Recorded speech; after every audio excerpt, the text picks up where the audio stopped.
What's up, everybody? Welcome to the Best Family Homestead.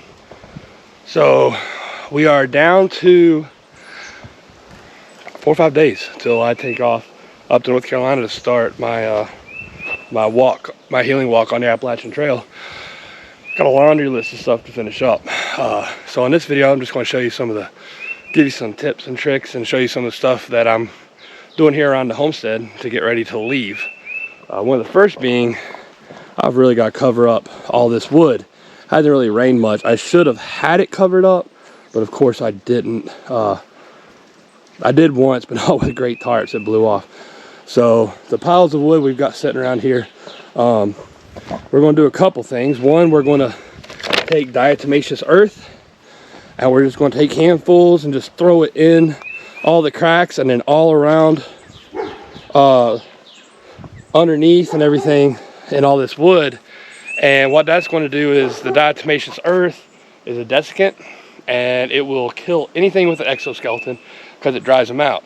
So fire ants, roaches, pretty much anything. It's really good stuff. It's 100% eco-friendly.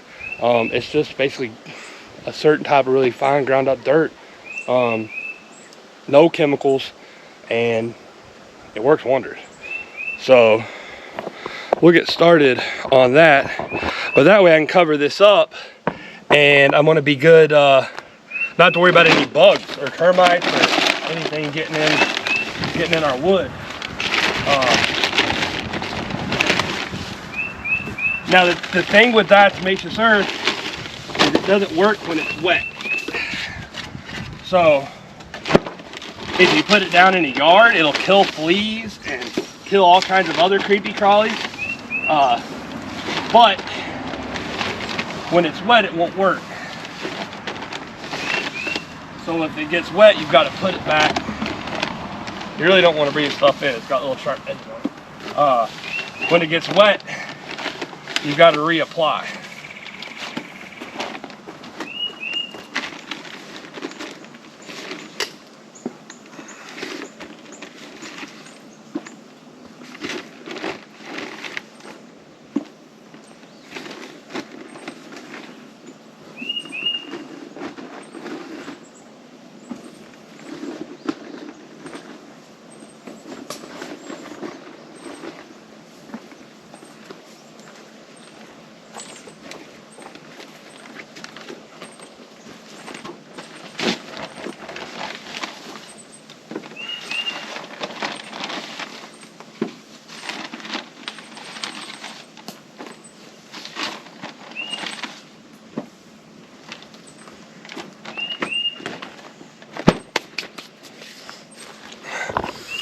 All right, there we go.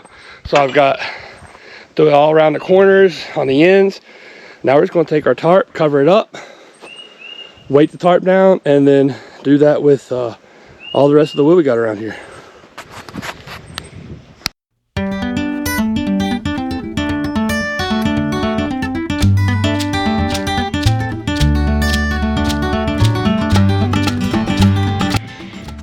All right, so there's one stack covered up. And if you'll notice, it's not totally covered up. The ends here, I want the ends to be open because I want breeze to blow through there to help dry that wood. So I've got to run grab some more cord. So when I tie this down, I'll tie the tarp at an angle so that the wind and stuff won't blow in there. Probably going to grab me a couple more tarps just to help, because I do want the front and the back covered all the way up, but the ends, I want wind to be able to blow through here to air dry all this. Didn't have a chance to set up my solar kiln because I decided to actually take care of myself and go work through some issues on the Appalachian Trail. I think for once taking a little bit of priority on my own health, I think probably the best idea. But that'll work for the next hour or two till I can finish covering these up, because it might rain in a minute. So I want to get all this dirt out, the diatomaceous earth out before it rains, and get these things covered up, grab some more tarps, and maybe put a little extra covering on it.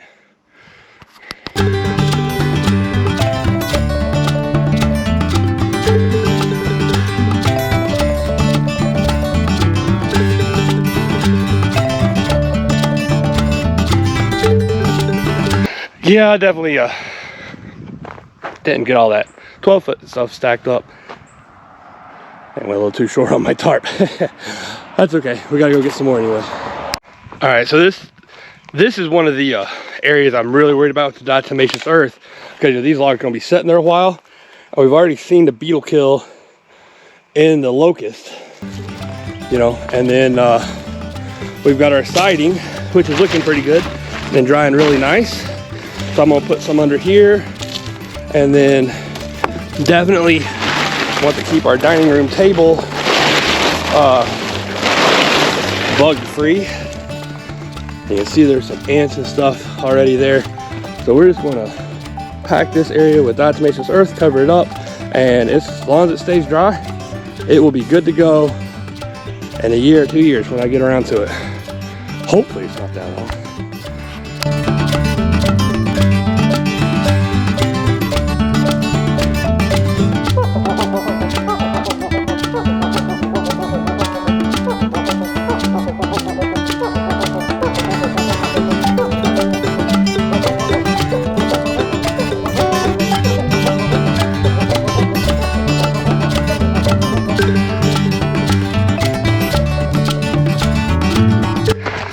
All right, so more tarps are needed, but for the next hour, these will be fine.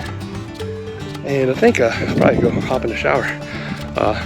This stuff's really fine, and rinse off before I go to town and scare people. All right, everybody. So, in keeping with what's up, everybody? So, you guys know I'm about to leave in just a couple weeks. Not even a couple weeks. Just a few days for my trip. And one of the things I needed was a good knife. A knife I could depend on, and I didn't want to just go get one from, you know, Walmart or just anything. So I came to my buddy Jason Potts here from JP Bladesmithing. I've known Jason for years now and watched him grow as a knife maker, making some really awesome knives. And so he's hooking me up with this.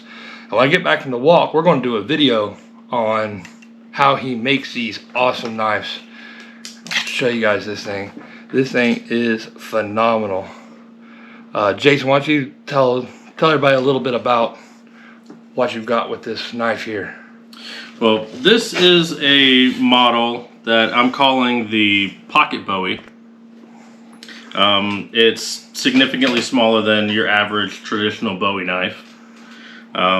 Slab scales, nothing super fancy. The handles are a material called G-wood, and what it is, it's wood veneers layered with G10 fiberglass, and they dye all sorts of different colors. You've got the orange, the green, the purple, and then you've got the wood veneer layered underneath that. And there's an interesting thing about this one in particular. This etching that I've done on it is the first time I've tried to do this particular design on a knife. I bought a Cricut vinyl cutter machine probably about a year ago. I've used it to make 2 shirts, and since then it has sat and collected dust. So what I did is I designed something on the vinyl cutter, cut it out of some vinyl as a sticker, and I don't know if you can see that. This is another one I did. Laid the sticker on top of there and electro etched this design into the knife, and this was a proof of concept, really. But I haven't done it on another one yet. This thing is absolutely beautiful, and it's going to be perfect because I need something. I'm going to put it on my backpack, you know, to whatever I need, whether it be opening meals, just anything I need to do. This is nice and light. It's you make the Kydex holster or Kydex sheaths for them as well, right? Mm-hmm. I do everything here. So this started just as a blank piece of steel, and he did everything: the handles, the etching, shaping, sharpening, tempering, all of it. And this thing is awesome.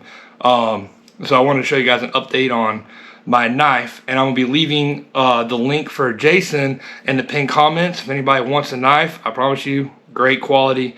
Like I said, here when I get back, so probably a couple months, we're gonna do a whole video on making one of these things, so you guys can see the work that goes into like something this small, the size of your hand. A lot of people would not realize the hours, how much work goes into something this small to make something awesome quality. Yep, that's exactly right. All right, Jason, man, I appreciate it. Absolutely. And stay tuned. You'll be seeing more of Jason, showing you guys what goes into making a really cool, great, functional, and dependable knife. And the biggest thing about Jason's knife, I know, because the only one I use in my kitchen is one Jason made, and I use it every day, and they stay nice and sharp. They're easy to sharpen, plus they're as pretty as they are functional. So adds a lot to it. Thank you. All right, guys. Well, one more piece of gear down, and a whole lot more to go. So stay tuned. With our to-do list, we are heading to go get animal food for the month, so that Caroline and Michaela don't have to worry about going to go get any. So you guys are about to see just how much a little rescue farm of critters goes through in animal food. He was sleeping. He's kind of lazy. He's not real happy. He is not real happy about having to get up and move right now. Oh well.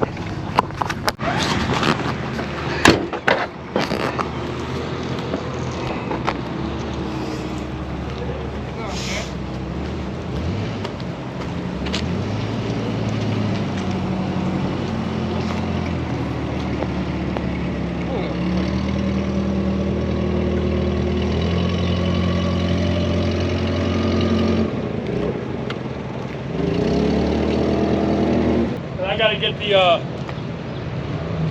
get a hold of my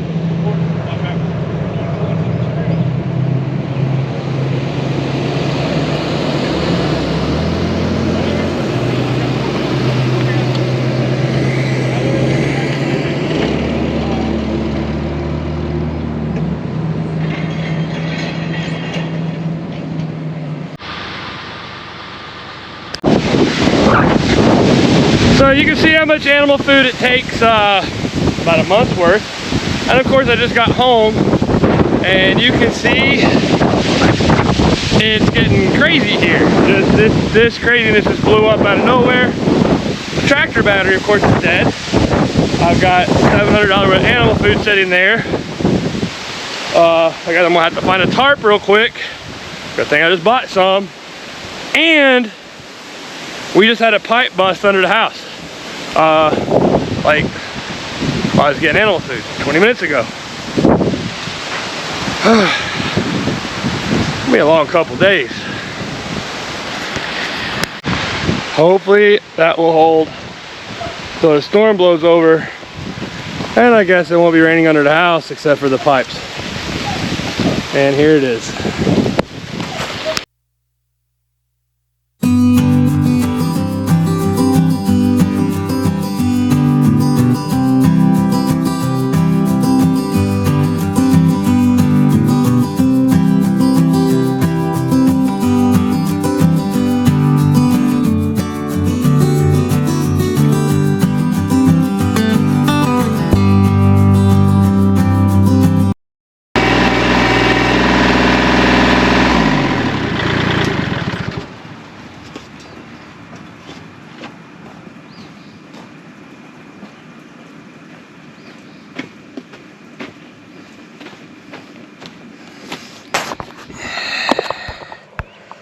I had a sneaking suspicion that was going to happen, because that is a lot of 50-pound bags. All right, let's go get another pallet and split this in two so that the Kubota will move it. She's really only rated for about 1,500 pounds. There's 40, 50-pound bags, so it's a little bit heavier than she'll pick up.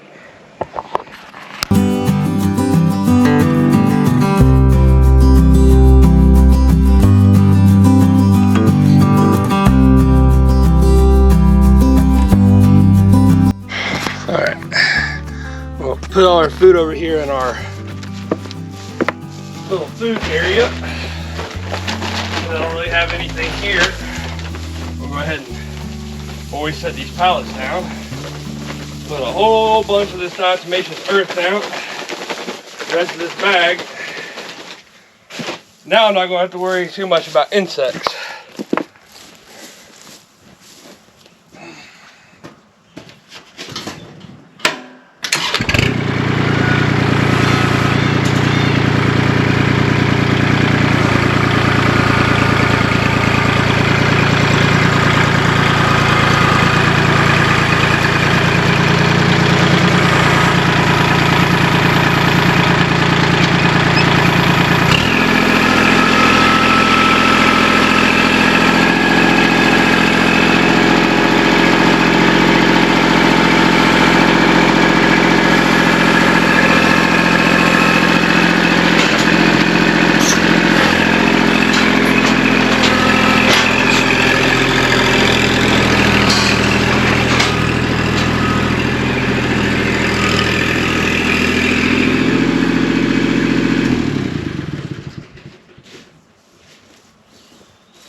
Alright guys, so right here we've got almost a month's worth of food. I still got to go one more place to pick up the cat food because I only have one place around here that sells it by a 50-pound bag. So I've still got 4 or 5 more 50-pound bags of cat food to get to be really set for the month while I'm gone. So just a word of caution. If you have a little hobby farm and you decide you want to start taking in rescue animals, remember this video. If you really love it and enjoy it, by all means, it's very rewarding. But it is not something that is easy, and it's not something that's cheap. I love every second of it. Everything on this farm, minus the animals that were born on the farm, are all rescues. Except for some of the chickens.